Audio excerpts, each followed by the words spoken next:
So ayan guys, hindi po nakakalam, ito ay tire sealant. Ayan, ito po yung kilalang brand, Kobe. Ayan, matagal na po ito sa merkado. Ito lang po yung pinagkakatiwalaan kong brand sa panahon ko ngayon. Kasi bukod sa mura, ayan, subok na ng karamihan. Ito yung instruction po dito, no, guys, kung ang paglalagay nyo, ayan, no, balance for car and bike 100 ml to 200 ml.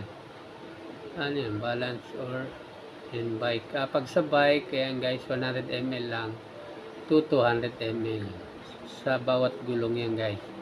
Kung motorsiklo, ayan, electric vehicle, 300 ml to 500 ml. So ako yung pinili ko guys, itong 500 ml, yung malaki na.